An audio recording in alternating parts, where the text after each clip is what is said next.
Welcome to the Deep Dive.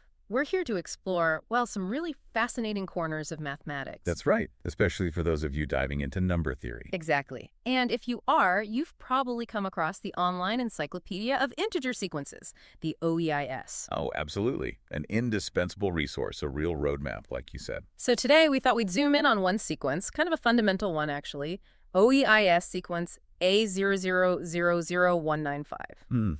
A good choice. It's defined quite simply. AN is the floor of the logarithm of n. So It's floor just their long, log. Okay. And the first few terms, just to get a feel for it, they go 0, 0, 1, 1, 1, 1, 1, 1, 2, 2, 2, and so on. You see that pattern. Starts slow, then holds values for a bit before ticking up. Now, the logarithm base, it's not explicitly stated in the entry, is it? No, it isn't. But the standard convention, especially in these contexts, is usually the natural logarithm, base e. Right, base e, about 2.718. So we'll assume that for our discussion, it feels right for this kind of sequence. Agreed. And interestingly, the OEIS entry tags this one as easy. Easy, huh? Which suggests it's foundational, a building block maybe. I think that's exactly the idea. It's simple to define, but as we'll see, it connects to quite a bit. It's a good starting point. Okay, let's unpack that definition then. Yeah. AN floor log. Can you give us a quick refresher on the floor function? What's it doing here? Sure. The floor function is pretty straightforward, really. You Yeah. take a real number and you just round it down. Down. Always down to the nearest integer that's less than or equal to your number. So floor of, say, 4.9 is 4, floor of 5 is just 5. Okay, chops off the decimal part basically. Exactly. So looking at the start of the sequence again, Yeah. 0, 0, 0, why does it begin like that? For n1 and n2? Well, it comes directly from the logarithm. The natural log of 1 is exactly 0. Ah, okay. And the 4 of 0 is, well, 0.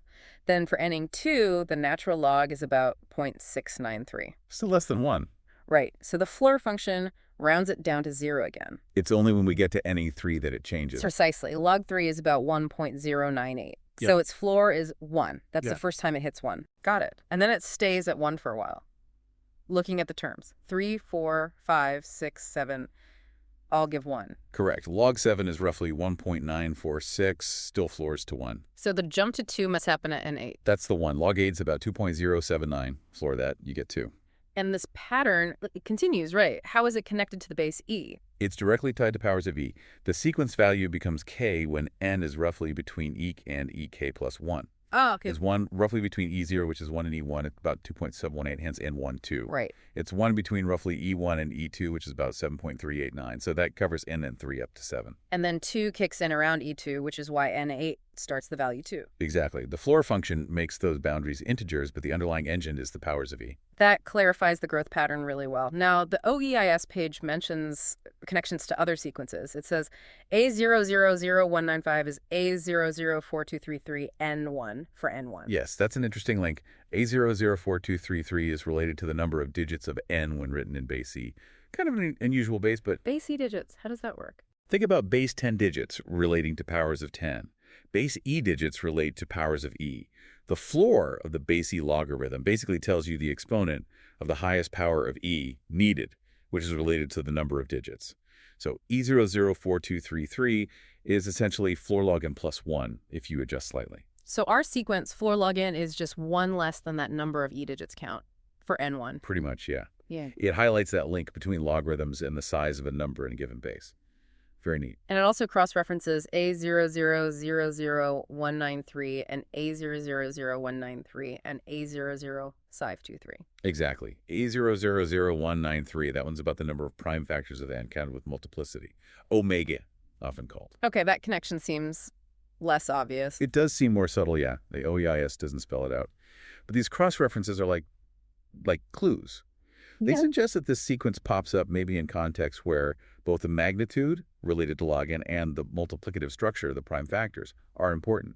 So the value is in knowing the links exist, even if the reason isn't immediately clear, it prompts exploration. That's the beauty of the OEIS, really. It shows you the web. Okay, here's something I found really interesting. The comments mention this sequence does not satisfy Benford's law. Ah, yes. That's quite counterintuitive for some sequences. Can you remind us, what's the gist of Benford's law? Benford's law basically says that in many, many real-world data sets, think populations, accounting data, physical constants, The first digit isn't uniformly distributed. You mean like you don't get ones, twos, threes, etc. appearing equally often as the first digit? Not at all. You get way more ones. About 30% of the time, actually. Then twos are less common, down to nines, which appear less than 5% of the time. It follows a specific logarithmic pattern. And the sequence, fluorine doesn't do that. Why not? It seems pretty fundamental. It seems like it should, maybe. But the paper cited by Wyman and others explains it. The core issue is how the sequence values are generated. The steps, the way it jumps at powers of E. Exactly.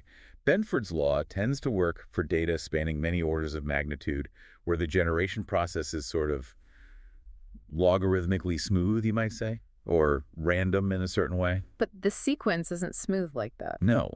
The values stay constant for long stretches, on a linear scale, increasingly long stretches, and then jump abruptly. The distribution of n values that give you a specific output, like 2 or 3, doesn't match the distribution needed for Benford's law across powers of 10. The structure imposed by floor law overrides the Benford distribution. Interesting. So the regularity of the function itself prevents it from following that statistical law. That's a good way to put it. The link paper goes into the mathematical details if you really want to dig in. We'll definitely point people to that. Okay, shifting gears slightly. The OEIS entry provides code snippets. Maple, Mathematica, PARI, Haskell. Ah, yes. Very useful. What's the value for, say, a number theory student seeing these implementations? Oh, immense value. It connects the abstract math forlong to something concrete you can actually run. See it work. Right. And you see the core functions, log and floor.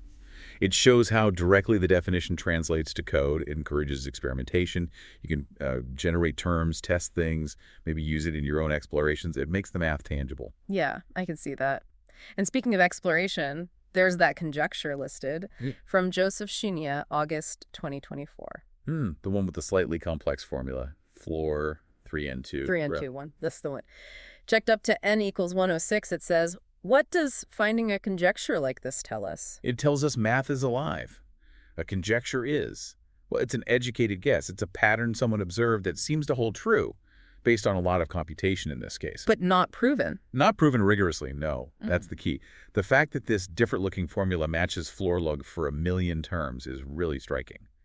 It suggests there might be some deeper connection, maybe some approximation to the logarithm we don't usually see. Or just a surprising coincidence that holds for a long time. That's always possible with conjectures. But one holding for so long usually hints at something real. It's a puzzle. It shows, even for an easy sequence, there could be unanswered questions, active research. Really puts it in perspective.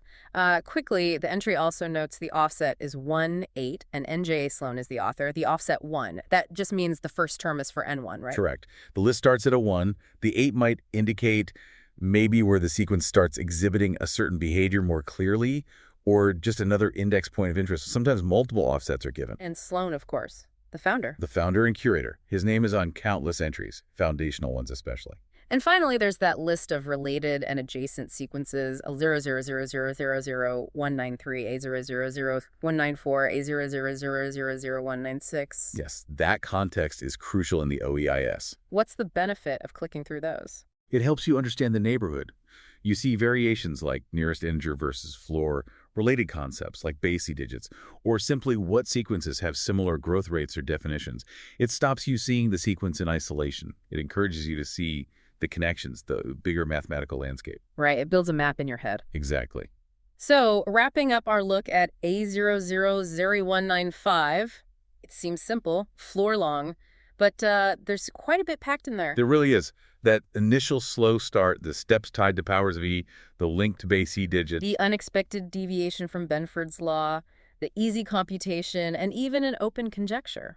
Precisely. It's a great example of how even basic functions can generate sequences with interesting properties and connections. So for all you number theory students listening, definitely check out the links in the OEIS entry, the Benford paper, those related sequences. It's a great way to go deeper. Absolutely. Use the OEIS, explore, click those links. You never know what you'll uncover. It really makes you think, doesn't it?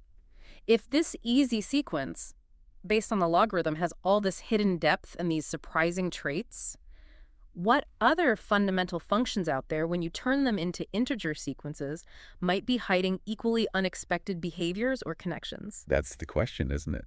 A perfect thought to keep in mind as you explore number theory. Definitely something to ponder. Thanks for joining us for this deep dive. My pleasure. Always fascinating to talk about these sequences.